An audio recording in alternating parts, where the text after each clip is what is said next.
ইসমাউ ওয়া আতিউ ওয়া ইন তুমিলা আলাইকুম আবদুন হাবাসিয়ুন কান্নাহু রাসাহু জাবিবা। আনাস রাদিয়াল্লাহু আনহু বলেন যে রাসূল সাল্লাল্লাহু আলাইহি ওয়াসাল্লাম বলেছেন, তোমরা তার নির্দেশ শুনো এবং তার আনুগত্য করো। তোমরা তার নির্দেশ শুনো এবং তার আনুগত্য করো। যদি তোমাদের উপর কিসমিসের মতো ছোট্ট মাথা বিশিষ্ট হাবশী গোলামকে শাসক হিসাবে নিযুক্ত করা হয়, ঠিক যে এরকম ভাবে আমাদের রাষ্ট্রের জন্য একটা শাসক নির্ধারণ করা হয়। পৃথিবীতে যত ধরনের রাষ্ট্র রয়েছে প্রত্যেকটা রাষ্ট্রের মাঝখানে একজন শাসক থাকে যে নিজের দেশটাকে পরিচালনা করা হয়। আল্লাহ সুবহানাহু ওয়া তাআলা তার রাসূলের মাধ্যমে জানিয়ে দিচ্ছে যে একজন শাসক যদি তোমার উপর নিযুক্ত করা হয়, সে যদি ছোট্ট হয়, সে যদি গোলাম হয়, সে যদি যেই রকম ভাবে যে কোনো বর্ণের হোক না কেন, কালো সুন্দর খাটো লম্বা যে কোনো আকৃতির যে কোনো বর্ণের হোক না কেন, একজন শাসক যদি নিযুক্ত করা হয় তুমি তার নির্দেশনা শুনবে এবং তার আনুগত্য করবে। সে যা নির্দেশ দিবে দেশের প্রেসিডেন্ট হিসাবে আপনাকে তা পালন করতে হবে আর তার কথাগুলোকে আপনাকে মানতে হবে, তার আনুগত্য করতে হবে। এখন কোন ধরনের প্রেসিডেন্টের কথা আপনি মান্য করবেন, কোন ধরনের শাসকের কথা আপনি মান্য করবেন, এই হাদিসের পরে আল্লাহ রাসূল সাল্লাল্লাহু আলাইহি ওয়াসাল্লাম বললেন, সাবধান, যার উপরে একজন শাসককে নির্ধারণ করা হয়, তোমাদের উপরে যদি একজন শাসককে নির্ধারণ করা হয় অতঃপর যদি সেই শাসক আল্লাহর বিরুদ্ধতা, আল্লাহর আনুগত্য ছাড়া আল্লাহর বিরুদ্ধে মোতাবেক কোনো কিছু বলে এবং কোনো কিছু করতে তুমি দেখো, আল্লাহ সুবহানাহু ওয়া তাআলার অবাধ্যতামূলক কোনো কিছু বলে এবং কোনো কিছু করতে তুমি দেখো, তাহলে তুমি সেটাকে মান্য করবে না। আল্লাহ সুবহানাহু ওয়া তাআলার অবাধ্যতামূলক কাজটাকে তুমি এড়িয়ে চলবে। আল্লাহ সুবহানাহু ওয়া তাআলার অবাধ্যতামূলক কাজটাকে তুমি ঘৃণা করবে, কিন্তু তুমি শাসকের আনুগত্য হতে হাত গুটিয়ে নিও না। তোমাদের যে রাষ্ট্র নেতা থাকবে সে যদি কোনো ইসলাম বিরোধী কাজ করে তুমি সেইটাকে ঘৃণা করবে, আর শাসকের যেই ভালো দিকগুলো রয়েছে সেইগুলো তুমি পালন করবে। কিন্তু হ্যাঁ, তুমি সেই ভালো কাজের বিনিময়ে বা শাসক যখন মন্দ কাজ করে তখন তুমি তার বিরুদ্ধে বিদ্রোহ করতে পারবে, তখন তুমি সেই শাসকের বিরুদ্ধে জনগণকে নিয়ে তুমি বিদ্রোহ ঘোষণা করতে পারবে, সেই শাসকের বিরুদ্ধে তুমি বিদ্রোহ করতে পারবে। আর এই হাদিসটা হচ্ছে সেই সমস্ত শাসকের জন্য যারা ইসলামী শাসক বলা হয়, মুসলিম শাসক বলা হয়, যারা ইসলামী শরিয়া দ্বারা দেশকে নিয়ন্ত্রণ করে, জনগণকে শাসন করে, সেই সমস্ত শাসকদের আনুগত্য করার জন্য বলা হচ্ছে। যাদেরকে জনগণ বায়াত দিয়েছে ইসলাম দ্বারা শাসন করার জন্য, যাদেরকে জনগণ ভোট দিয়েছে দেশটাকে, সমাজটাকে, রাষ্ট্রটাকে ইসলামী আইন দ্বারা পরিচালনা করার জন্য, ওই সমস্ত শাসক যদি কোনো অন্যায় করে বা জুলুম করে তাহলে তোমরা জুলুমের বৈধতা দিবে না, বরং তোমরা সেই অন্যায়ের বিরুদ্ধে তোমরা বিদ্রোহ ঘোষণা করবে, তোমরা বিদ্রোহ করতে পারবে।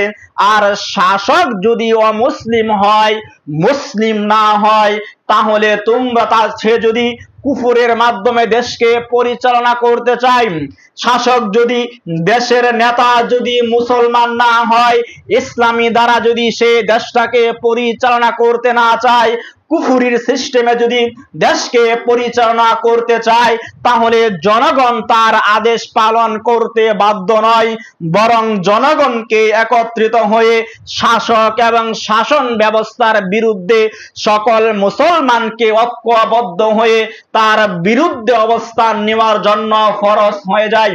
সম্মানিত হাজরিন, তাহলে দেশের মাঝখানে যদি কোনো এমন প্রেসিডেন্ট নিযুক্ত হয়, এমন রাষ্ট্র নেতা তৈরি হয় যে কিনা ইসলামী শরিয়া দ্বারা দেশকে পরিচালনা করতে চায় না, ইসলামী আইন দ্বারা সমাজকে পরিচালনা করতে চায় না, তাহলে ওই সমস্ত দেশ নেত্রীর কথা আপনি মানতে বাধ্য নয়।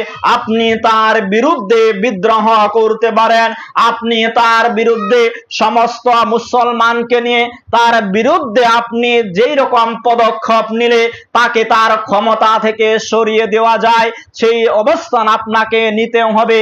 আর ওই সমস্ত দেশ নেতার আপনাকে আনুগত্য করার জন্য বলা হচ্ছে যারা দেশকে পরিচালনা করবে ইসলামী আইন দ্বারা, যারা দেশকে পরিচালনা করবে কুরআন এবং হাদিস দ্বারা, তাদেরকে আপনাকে অনুসরণ করার জন্য বলা হচ্ছে। সম্মানিত হাজরিন, তাহলে আপনাকে এখন বেছে নিতে হবে যে আপনার দেশের জন্য, আপনার রাষ্ট্রের জন্য আপনি কি রকম দেশ নেত্রী আপনি বেছে নেবেন, আপনার দেশের জন্য কি রকম শাসক আপনি বেছে নেবেন যে ইসলাম দ্বারা পরিচালনা করবে। এমন দেশ নেত্রীকে আপনি বেছে নেবেন কিনা রাষ্ট্র পরিচালনা করার জন্য, এমন ব্যক্তিকে আপনাকে বেছে নিতে হবে যে কুরআন এবং হাদিসের জ্ঞান রাখে, যে ইসলাম সম্পর্কে জ্ঞান রাখে। কেননা বর্তমান বাংলাদেশের 90% মুসলমানের বসবাস, আর এই মুসলমান কান্ট্রির মাঝখানে কোন ইহুদি খ্রিস্টান দেশ নেত্রী হতে পারে না। কোন এই মুসলমান কান্ট্রির মাঝখানে যার মাঝখানে কোন কোরআন হাদিসের জ্ঞান নেই সে রাষ্ট্র নেতা হতে পারে না। সুতরাং রাষ্ট্র নেতা আপনাকে তাকেই বানাতে হবে যে ইসলাম সম্পর্কে জানে, যে খিলাফত সম্পর্কে ধারণা রাখে, যে কিনা রাসূল সাল্লাল্লাহু আলাইহি ওয়াসাল্লামের ইতিহাস সম্পর্কে ধারণা রাখে, যে কিনা সাহাবীদের ইতিহাস সম্পর্কে ধারণা রাখে। এমন ব্যক্তিকে আপনাকে রাষ্ট্রের উচ্চ মাকামে আপনাকে বসাতে হবে। কেবলমাত্র তারপরে আপনি দেশের মাঝখানে শান্তিতে থাকতে পারেন। সম্মানিত হাজরিন, তাহলে এখানে দুইটা হাদিস দ্বারা বোঝা যায় যে আল্লাহ সুবহানাহু ওয়া তাআলা ওই সমস্ত দেশ নেতার জন্য আপনাকে আনুগত্য করার জন্য বলা হচ্ছে, ওই সমস্ত দেশের নেতার আনুগত্য করার জন্য বলা হচ্ছে যারা ইসলামী শরিয়া দ্বারা দেশকে পরিচালনা করবে।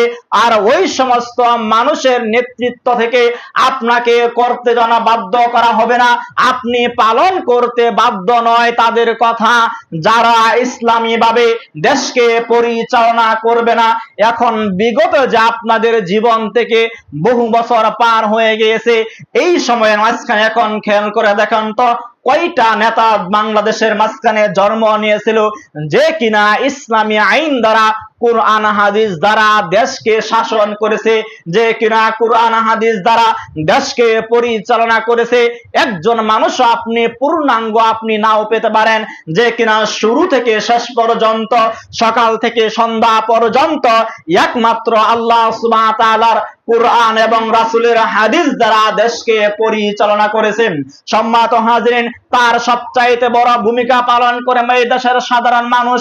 আপনারা যদি কোনো জালেমকে আপনাদের ক্ষমতার চেয়ারে যদি না বসাতেন, তাদেরকে যদি আপনারা ভোট না দিতেন, তারা কঠিন কালে ওই সমস্ত ক্ষমতার চেয়ারে বসতে পারত না। যেই ক্ষমতার চেয়ারে বসার যেই যোগ্যতা প্রয়োজন হয় তাদের কারো পর্যন্ত যে যাদের যোগ্যতা নেই, আপনারা ভোটের মাঝখানে তাদেরকে সেইখানে বসে দিয়েছেন। সম্মানিত হাজরিন, আপনারা এমন অকৃতজ্ঞ মানুষকে নেতার আসনে বসিয়ে দিয়েছেন যাদের সম্পর্কে আল্লাহ রাসূল সাল্লাল্লাহু আলাইহি ওয়াসাল্লাম নিজেই তো অভিশাপ করেছেন। আল্লাহ রাসূল সাল্লাল্লাহু আলাইহি ওয়াসাল্লাম বললেন, হে আমার সাহাবারা, যা এমন একটি সময় আসবে যেই সময়ের মাঝখানে সমাজের নেতৃত্ব দিবে এক শ্রেণীর মহিলা, আর এটা হচ্ছে একটি কিয়ামতের আলামত। যখন সমাজের নেতৃত্ব দিবে একজন মহিলা, আর ওই জাতি কঠিন কালে উন্নতি করতে পারবে না, ওই জাতি কখনো সফল হতে পারবে না, ওই জাতি চিরস্থায়ী ধ্বংস হয়ে যাবে। যাদের নেতৃত্ব দিবে একজন নারী, যাদের সমাজ পরিচালনা করবে একজন নারী, যাদের রাষ্ট্রকে পরিচালনা করবে একজন নারী। আর বিগত 15 বছর আপনারা আপনাদের দেশটাকে তুলে দিয়েছেন একজন নারীর হাতে, তাহলে আপনারা নিজেদেরকে কিভাবে পুরুষ দাবি করতে পারেন? আপনারা কি রকম ভাবে দেশের মাঝখানে শান্তি আশা করতে পারেন? যেহেতু রাসূল বলেছে ওই জাতি কখনো সাফল্য অর্জন করতে পারবে না, সাফল্যের চূড়ায় পৌঁছাতে পারবে না যাদের নেত্রী হবে একজন নারী। সম্মানিত হাজরিন, তাহলে আপনাকে এখন বেছে নিতে হবে যে দেশ পরিচালনা করার জন্য আপনি কি রকম ক্যাটাগরির মানুষকে আপনার নেতৃত্বের আসনে বসিয়ে দেবেন। সম্মানিত হাজিরিন, হতে পারে এখন যে সময়টা আপনার সামনে উপস্থিত হয়েছে, বর্তমান বাংলাদেশের একজন নেতা হচ্ছে, সে হচ্ছে পুরুষ, যেই ক্যাটাগরির হোক না কেন সে হচ্ছে একজন পুরুষ। যেহেতু সামনে আমাদের নির্বাচন রয়েছে, 100 বছরের মাঝখানে মনে হয় না এমন কোন সুযোগ এসেছিল যাতে করে আপনার দেশকে আপনি ইসলামী শরিয়া দ্বারা শাসন করতে পারেন। কিন্তু বর্তমান এমন একটা সময় আপনার সামনে এসে দাঁড়িয়েছে, এখন যদি আপনারা ঐক্যবদ্ধ হন, এমন কোন মানুষকে ক্ষমতার আসনে বসান যে কিনা দেশকে শাসন করবে কোরআন দ্বারা, এমন কোন মানুষকে আপনি নেতৃত্বের আসনে বসান যে কিনা দেশকে শাসন করবে রাসূলের হাদিস দ্বারা, কোরআন এবং সুন্নাহ দ্বারা, তাহলে আপনি সম্ভব এমন যোগ্য মানুষ এখন সমাজের মাঝখানে রয়েছে। এখন আপনি চিন্তা করবেন যে আপনি কাদেরকে সেইখানে আপনি বসাতে চান, কাদেরকে সেই চেয়ারে বসাতে চান যারা কোরআন হাদিস দিয়ে দেশকে পরিচালনা করবে। তাদেরকে যদি আপনি বোর্ডের মাঝখানে যেই রকম ভাবে যদি আপনি তাদেরকে পাশ করিয়ে দেন, তারা যদি কোরআন এবং সুন্নাত পদ্ধতিতে দেশকে পরিচালনা করতে পারে, তাহলে একমাত্র আল্লাহ সুবহানাহু ওয়া তাআলার খিলাফত যদি বাংলার জমিনে চালু হয়, তাহলে কেবলমাত্র মানুষ শান্তিতে ঘুমাতে পারবে। তারা দৃষ্টান্ত একটা উদাহরণ হচ্ছে আফগানিস্তান। সম্মানিত হাজিরিন, তারা কোনো গণতান্ত্রিক ভাবে দেশ পরিচালনা করে না, তারা কেবলমাত্র একমাত্র রাসূল সাল্লাল্লাহু আলাইহি ওয়াসাল্লামের সুন্নাত পদ্ধতিতে দেশকে পরিচালনা করে। আপনি আফগানিস্তানের দিকে তাকিয়ে দেখেন, 3 বছরের মাঝখানে তারা এমন পর্যায়ে পৌঁছে গিয়েছে যে পৃথিবীর সকল প্রান্ত থেকে যত নেতা রয়েছে তারা সকলে এখন তাদের সাথে সুসম্পর্ক বজায় রাখতে চায়। আর যখন 3 বছর পূর্বে তাদের অবস্থান ছিল, যখন আমেরিকা আফগানিস্তান থেকে ত্যাগ করেছিল, তারা বলেছিল আমরা আফগানিস্তানকে একেবারে নিষেধাজ্ঞা দিতে দিতে ধ্বংস করে ফেলবো। আর সেই আমেরিকা এখন তাদের সাথে সুসম্পর্ক বজায় রাখতে চায়। সম্মানিত হাজিরিন, তাহলে এখন বর্তমান বাংলাদেশের ঐক্যের সময় এসেছে। এখন বাংলাদেশের মানুষ যদি তাদের ঘুম থেকে জাগ্রত না হতে পারে, এই এখনো যদি মানুষগুলো ভুল মানুষকে দেশের উচ্চ মর্যাদায় বসিয়ে দেয়, এই মানুষগুলো এখনো যদি ভুল মানুষকে দেশের সর্বোচ্চ মাকামে বসিয়ে দেয়, তাহলে কঠিন কালেও বাংলার জমিনে আর কোনদিন কালেমার বিজয় হতে পারবে না। যতক্ষণ না পর্যন্ত ইমাম মাহদী এই জমিনে আগমন করে, ততক্ষণ পর্যন্ত আর কালেমার পতাকা মনে হয় না বাংলার আকাশে উড়বে। সুতরাং এখনই আপনাকে বদলা নিতে হবে। আপনার সমাজকে পরিবর্তন করার জন্য, রাষ্ট্রকে পরিবর্তন করার জন্য এমন শাসক ব্যবস্থাকে আপনাকে বেছে নিতে হবে যারা কোরআন হাদিস দ্বারা দেশকে পরিচালনা করবেন। সম্মানিত হাজিরিন, তার মানে আপনাকে আমি বলছি না যে আপনি জামাত শিবিরকে আপনি ভোট দেন বা জামাত ইসলামকে আপনি ভোট দেন। আপনাকে আমি বলছি এমন মানুষকে আপনি ভোট দিবেন যারা কোরআন হাদিস দ্বারা মানুষকে পরিচালনা করবে, সমাজকে পরিচালনা করবে, রাষ্ট্রকে পরিচালনা করবে, ব্যক্তিত্বটাকে পরিচালনা করবে। এমন মানুষকে আপনি সমাজের মাঝখানে, রাষ্ট্রের মাঝখানে আপনি তাদেরকে আসনে বসিয়ে দেন, কেবলমাত্র আপনার সমাজ থেকে যত অন্যায় অপরাধ রয়েছে সমস্ত অন্যায় দেখবেন দূর হয়ে যাবেন। সম্মানিত হাজিরিন, আবু সাঈদ খুদরি রাদিয়াল্লাহু আনহু বলেন যে রাসূল সাল্লাল্লাহু আলাইহি ওয়াসাল্লাম বলেছেন, ইদা বুইয়া লি খলিফাতাইনি ফাকদুল আখিরা মিনহুমা, যখন একটি সমাজের মাঝখানে দুজন খলিফা বায়াতের দাবি করবে, যখন একটি সমাজের মাঝখানে দুজন খলিফা বায়াতের দাবি করবে, তখন দ্বিতীয় জনকে হত্যা করতে হবে, তখন দ্বিতীয় জনকে হত্যা করে ফেলবে। একটি সমাজের মাঝখানে একজন খলিফায় রাখবে যে কিনা আল্লাহ সুবহানাহু ওয়া তাআলার বিধান দ্বারা সমাজকে পরিচালনা করবে, যে কিনা আল্লাহ সুবহানাহু ওয়া তাআলার বিধান দ্বারা রাষ্ট্রকে পরিচালনা করবে। একজন খলিফাকে তোমরা জীবিত রাখবে, দ্বিতীয় জনকে তোমরা হত্যা করে ফেলবে। এর পরের হাদিস রাসূল সাল্লাল্লাহু আলাইহি ওয়াসাল্লাম বলেছেন, হযরত আনফা রাদিয়াল্লাহু আনহু হতে বর্ণিত, তিনি বলেন, রাসূল সাল্লাল্লাহু আলাইহি ওয়াসাল্লাম বলেছেন, অচিরে সমাজের মাঝখানে বিশৃঙ্খলা, অচিরে সমাজের মাঝখানে নতুন নতুন নতুন নতুন বিশৃঙ্খলা ও বিবাদের সূচনা হবে, বিশৃঙ্খলা ও বিবাদের সূচনা হবে। এখন আপনি সমাজের দিকে তাকিয়ে দেখেন যে এমন সমস্ত ফিতনা সমাজের মাঝখানে ছড়িয়ে গিয়েছে যা ইতিপূর্বে ছিল না। এখন সমাজের মাঝখানে এত বিশৃঙ্খলা ছড়িয়ে গিয়েছে যা 10 বছর আগে আপনি দেখতে পাবেন না, এমনকি 5 বছর পূর্বেও তা ছিল না। সম্মানিত হাজরিন, তা হতে পারে মুসলমানদের মাঝখানে, তা হতে পারে হিন্দু খ্রিস্টান ইহুদিদের মাঝখানে, আর সবচাইতে বড় বিশৃঙ্খলা হচ্ছে মুসলমানদের মাঝখানে এখন ঐক্য নেই। একজন মুসলিম আরেকজন মুসলমানের সাথে জড়িয়ে থাকে বা লেগে থাকে, তার গীবত করতে থাকে, কিন্তু তাদের সবচাইতে বড় শত্রুরা তাদের এই সময়টাকে, এই সুযোগটাকে কাজে লাগিয়ে তাদেরকে যে ক্ষতি গুরু করে ফেলছে তারা বুঝতেও পারছে না। সম্মানিত হাজরিন, হিন্দুত্ববাদী একখানা চক্র রয়েছে যাদেরকে বলা হয় ইস্কেন নামে একটা সংগঠন রয়েছে। আপনারা দেখে থাকবেন এই ইস্কেন নামে এক সংগঠন, তাদের নির্দেশনা হচ্ছে, তাদের টার্গেট করাই হচ্ছে মুসলমান মেয়েদেরকে টার্গেট করে তাদেরকে প্রেমের ফাঁদে ফেলে ভালোবাসার নামে অভিনয় করে তাদেরকে তুলে নিয়ে যায়, তাদেরকে লুক দেখিয়ে তাদেরকে ভালোবাসার প্রতারণার ফাঁদে ফেলিয়ে তাদেরকে মুসলমান মেয়েগুলোকে নিয়ে গণহারে দর্শন করা হয়। এমনকি দর্শন করার পরে সেটাকে মিডিয়ার মাধ্যমে আবার ছড়িয়ে দেয়। এটা কি মুসলমানদের অপমান নয়? এটা কি মুসলমানদের ব্যর্থতা নয়? তার একটা কারণই হচ্ছে আজকে মুসলমানদের কোনো ঐক্য নয়। একজন মুসলমান যখন আহত হয় বা কোনো মানুষের দ্বারা বা কোনো আলেমের দ্বারা আঘাতপ্রাপ্ত হয়, বিপদগ্রস্ত হয়, আরেক শ্রেণীর আলেম তাকে তার বিপদ দেখে তারা হাসাহাসি করে যে তারা বলে তার জন্য সেটাই প্রাপ্য ছিল। অথচ এই মুসলমানদের ঐক্য না থাকার কারণে আজকে হিন্দুত্ববাদী মানুষগুলো মুসলমানদের মেয়েদেরকে আজ পর্যন্ত ঘর থেকে বাহির করে তাদের শরীর থেকে কাপড় পর্যন্ত খুলে ফেলতেছে। সম্মানিত হাজরিন, তাহলে এখন যদি মুসলমানদের জ্ঞান না ফিরে আর কোশ্চিন কারেও ফিরবে না।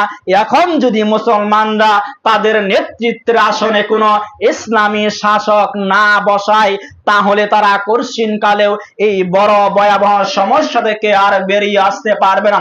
সম্মানিত হাজরিন, এবার রাসূল সাল্লাল্লাহু আলাইহি ওয়াসাল্লাম বললেন, এই উম্মার মাঝে যদি কোনো ব্যক্তি ফাটল সৃষ্টি করে, এই উম্মার মাঝে যদি কোনো ব্যক্তি ফাটল সৃষ্টি করে তাহলে তোমরা তাকে তরবারি দ্বারা তাকে তোমরা শায়েস্তা করবে। যদি এই উম্মার মাঝে কোনো ব্যক্তি ফাটল সৃষ্টি করার চেষ্টা করে তাহলে তোমরা তাকে তরবারি দ্বারা তাকে শাস্তি দিবে। আর তরবারি দ্বারা শাস্তি বলতে তার গাড় থেকে তার মাথাটাকে তোমরা আলাদা করে দিবে। সে যেই কেউ হোক না কেন, সে হতে পারে রাষ্ট্র নেতা, সে হতে পারে সমাজ নেতা, সে যত বড় ক্ষমতাশীল ব্যক্তি হোক না কেন, যত বড় আলেম হোক না কেন, সে যদি উম্মার মাঝখানে ফাটল সৃষ্টি করার চেষ্টা করে থাকে তোমরা তার গাড় থেকে মাথাটাকে আলাদা করে দেবে তরবারির আঘাতে। এই কথা রাসূল সাল্লাল্লাহু আলাইহি ওয়াসাল্লাম বলেছেন। সম্মানিত হাজরিন, অথচ আজকের উম্মার মাঝখানে ফাটল সৃষ্টি করে আলেম সমাজ বললেই চলে। এক শ্রেণীর আলেম রয়েছে যারা কিনা মানুষদের সাথে সুবিধাবাদী, মানুষদের পক্ষ নিয়ে হকের পথ থেকে দূরে সরে যায়। যখন এক শ্রেণীর আলেম থাকে হকের পক্ষে, যারা হকের জন্য, ন্যায়ের বিরুদ্ধে, ন্যায়ের পক্ষে থেকে মানুষকে বিচার পাইয়ে দেওয়ার জন্য যারা রাস্তাঘাটে আন্দোলন করে, ওই সমস্ত হকপন্থী আলেমদের বিরুদ্ধে নেমে পড়ে আরেক পন্থী বাতিল আলেম, যারা কিনা সরকারের পক্ষ থেকে তাদেরকে টাকা পয়সা দেওয়া হয়, তারা সরকারের গুণগান গায়, তারা হাদিসকে সত্য থেকে মিথ্যা পরিচালনা করে এবং মিথ্যা থেকে সত্যে পরিচালনা করে দেয়। সম্মানিত হাজরিন, এই সমস্ত মানুষকেই বলা হচ্ছে তাদের গাড় থেকে মাথাটাকে আলাদা করে দেওয়ার জন্য যারা উম্মার মাঝখানে ফাটল সৃষ্টি করার চেষ্টা করবেন। সম্মানিত হাজরিন, তাহলে বোঝা যাচ্ছে সমাজের মাঝখানে কিয়ামতের আগে আগে এমন নতুন নতুন বিশৃঙ্খলা সৃষ্টি হবে, এমন নতুন নতুন বিশৃঙ্খলা সৃষ্টি হবে যা মানুষ আগে কখনো কল্পনা করেনি, যা মানুষ আগে কখনো ধারণা করেনি, যা মানুষ আগে কখনো ভাবতে পারেনি। সম্মানিত হাজরিন, তাহলে এখন সমাজের মাঝখানে নতুন নতুন ফিতনাও রয়েছে, বিশৃঙ্খলাও রয়েছে, সমাজের মাঝখানে সব রকম ফিতনা এখন সমাজের মাঝখানে আমরা দেখতে পাচ্ছি। এরপর রাসূল সাল্লাল্লাহু আলাইহি ওয়াসাল্লাম বললেন, আব্দুল্লাহ ইবনে আব্বাস রাদিয়াল্লাহু আনহু থেকে বর্ণিত, রাসূল সাল্লাল্লাহু আলাইহি ওয়াসাল্লাম বললেন, যদি কোনো বিষয়ে তোমাদের উপর কোনো জিম্মাদার নিযুক্ত করা হয়, যখন তোমাদের উপর মুসলমানদের উপর কোনো ব্যক্তিকে জিম্মাদার হিসাবে নিযুক্ত করা হয়, অতঃপর সেই ব্যক্তি কোনো বিষয়ে কোনো কাজের জন্য একজন মানুষকে জিম্মাদার করে নিযুক্ত করে, আর সে জানে তার থেকেও উত্তম ব্যক্তি মুসলমানদের মাঝখানে রয়েছে, তার থেকেও যোগ্য ব্যক্তি মুসলমানদের মাঝে রয়েছে, এমনকি তার থেকেও বেশি কোরআন সুন্নাহর জ্ঞানদারী মানুষ মুসলমানদের কাছে রয়েছে, তাহলে অবশ্যই অবশ্যই ওই ব্যক্তি আল্লাহ সুবহানাহু ওয়া তাআলা ও তার রাসূল এবং সমস্ত মুসলমানদের সাথে খেয়ানত করল। সম্মানিত হাজরিন, এখন ধরেন আপনারা সমাজকে পরিচালনা করার জন্য আমাকে আপনারা দায়িত্ব দিলেন, এই সমাজকে পরিচালনা করার জন্য সমস্ত দায়িত্ব এখন আপনারা আমার হাতে তুলে দিলেন। এখন আমার থেকেও যোগ্য ব্যক্তি যদি সমাজের মাঝখানে থাকে, আমার থেকেও শিক্ষিত ব্যক্তি যদি সমাজের মাঝখানে থাকে, যে কিনা কোরআন সুন্নাহর জ্ঞান রাখে, ওই ব্যক্তিকে যদি আমার দায়িত্ব না দিয়ে আপনারা যদি আমাকে দায়িত্ব দিয়ে দেন, তাহলে আল্লাহর সাথে খিয়ানত করা হয়, রাসূলের সাথে খিয়ানত করা হয়, সমস্ত মুসলমান জাতির সাথে খিয়ানত করা হয়। আর যেই ব্যক্তি আল্লাহর সাথে খিয়ানত করবে, ওই ব্যক্তির বাসস্থান হচ্ছে জাহান্নাম, আর যেই ব্যক্তি রাসূলের সাথে খিয়ানত করবে, ওই ব্যক্তির বাসস্থান হচ্ছে জাহান্নাম। আর গোটা মুসলমানের সাথে যেই ব্যক্তি খিয়ানত করবে, ওই ব্যক্তির স্থান হচ্ছে জাহান্নাম। এখন আপনি খেয়াল করেন, আপনারা সমাজের মাঝখানে যাদেরকে নেতৃত্বের আসনে বসিয়ে দিচ্ছেন, এদের থেকেও যোগ্য ব্যক্তি কি সমাজে থাকে কি থাকে না, এখন আপনারা ভেবে চিন্তে বলবেন। সম্মানিত হাজরিন, তাহলে এখন আপনার দায়িত্ব হচ্ছে, যখন আপনার সমাজের জন্য আপনি নেতা নির্ধারণ করবেন, সমাজটাকে পরিচালনা করার জন্য আপনি মানুষকে নির্ধারণ করবেন, নেতা নির্ধারণ করবেন, এমন যোগ্য ব্যক্তিকে আপনাকে নির্ধারণ করতে হবে যে সমাজ সম্পর্কে জ্ঞান রাখে, এমন ব্যক্তিকে আপনাকে নির্ধারণ করতে হবে যে সব বিষয়ে জ্ঞান ধারণা রাখে, যার থেকে বেশি আর সমাজের মাঝখানে কারো জ্ঞান থাকতে পারে না, এমন মানুষকে সমাজের জন্য আপনাকে নির্ধারণ করতে হবে।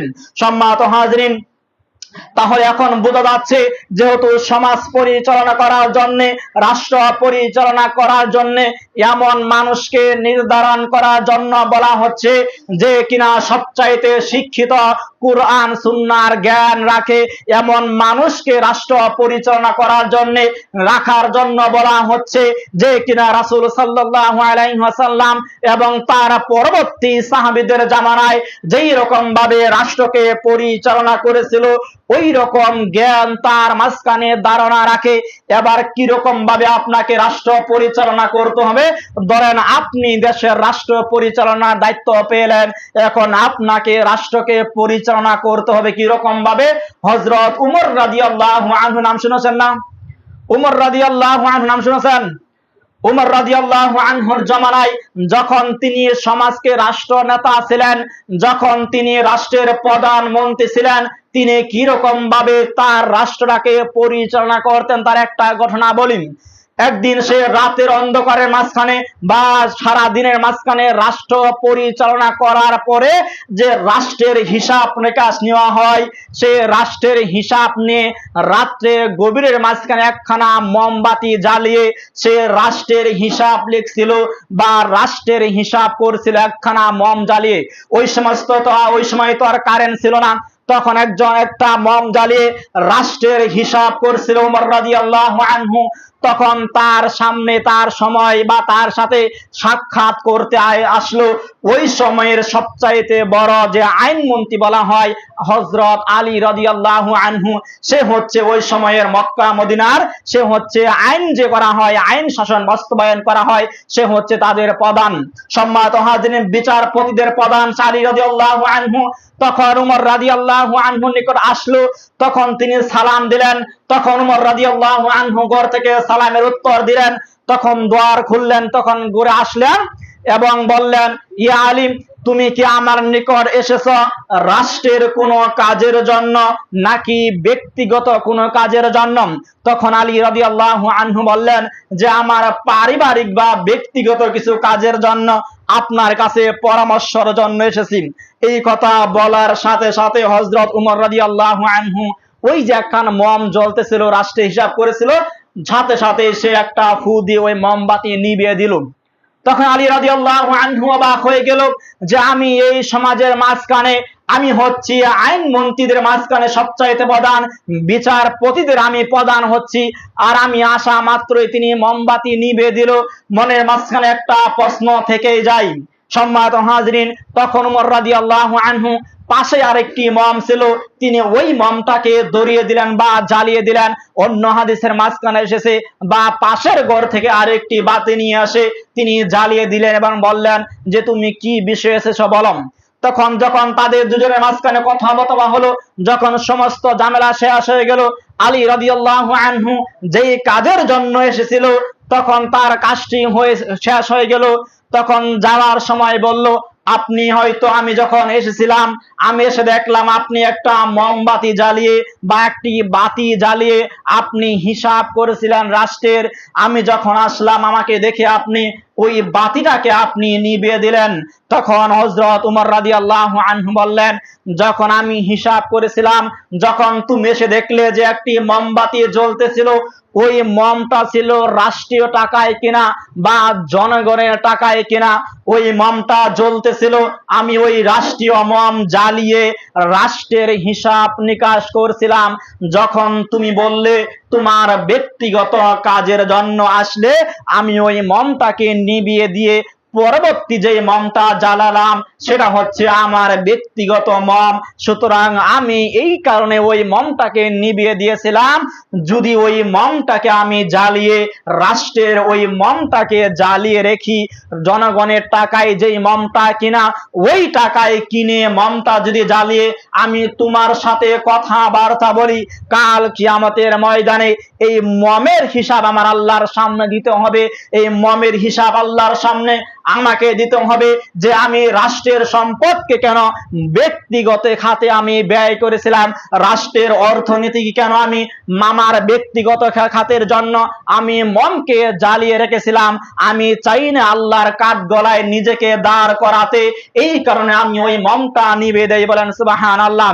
সম্মানিত হাজিরিন, তাহলে একটা মম যদি জনগণের টাকায় কেনার বদলতে সে নিভিয়ে দিতে পারে, এত বড় একজন দেশ নেতা হওয়ার, একজন দেশের খলিফা হওয়ার সত্ত্বেও, আর এখন বর্তমানের সমাজে আপনাদের যে সমাজ নেতা, রাষ্ট্র নেতা থাকে, তাদের দিকে আপনি লক্ষ্য করেন তো, একজন নেতা সে দেশকে পরিচালনা করে, রাষ্ট্রকে পরিচালনা করে, একটা মম নিজের স্বার্থে পরিচালনা করার জন্য জ্বালিয়ে রাখতে চায় না। সে জানে আল্লাহর সামনে তাকে দাঁড়াতে হবে। আর এখন আপনার সমাজের মাঝখানে, রাষ্ট্রের মাঝখানে এমন মানুষকে আপনি নেতৃত্বের আসনে বসিয়ে দিয়েছেন যে কিনা লক্ষ কোটি টাকা খেয়ে মেরে দিচ্ছে, তার বিন্দু মাত্র উপলব্ধি হচ্ছে না যে এটা জনগণের সম্পত্তি বা জনগণের সম্পদ, গনিমতের মাল বলে তার ব্যক্তিগত মনে হচ্ছে না। সে মনে করছে পুরা দেশের সম্পত্তিটা হচ্ছে তার নিজের। সম্মানিত হাজিরিন, তাহলে একজন খলিফা যদি মমের বিনিময়ে বয় করে আল্লাহকে, আরেকজন দেশ নেত্রী যদি দেশের অর্ধ কোটি টাকা খেয়ে মেরে দেয়, তার অন্তরের মাঝখানে আল্লাহ সুবহানাহু ওয়া তাআলার ন্যূনতম ভয় না থাকে, এই সমস্ত দেশ নেতাদের মাঝখান থেকে, এই সমস্ত প্রেসিডেন্টদের কাছ থেকে আপনি সুন্দর শান্তিপূর্ণ দেশ কিভাবে আশা করতে পারেন? সম্মানিত হাজরিন, তাহলে আপনাকে এমন প্রেসিডেন্ট গড়ে তুলতে হবে, এমন প্রেসিডেন্ট আপনাকে গড়ে তুলতে হবে যে আল্লাহকে ভয় করে, যে পরকালকে ভয় করে, যে ভয় করে গরিবের মালকে খাওয়া থেকে, যে ভয় করে গনিমতের মাল থেকে আত্মসাৎ করা থেকে নিজেকে সরিয়ে রাখে, যে মনে করে আমি যদি এখন দুনিয়াতে গনিমতের মাল আত্মসাৎ করি তাহলে আমার কেবল মাত্র কাল কিয়ামতের ময়দানে আল্লাহর সামনে দাঁড়াতে হবে, আমি আল্লাহর সামনে সাক্ষাৎ করতে হবে। তাহলে কেবল মাত্র এমন মানুষকে আপনাকে নির্ধারণ করতে হবে যারা আল্লাহর প্রতি ভয় ধারণ করে, যারা কিয়ামতে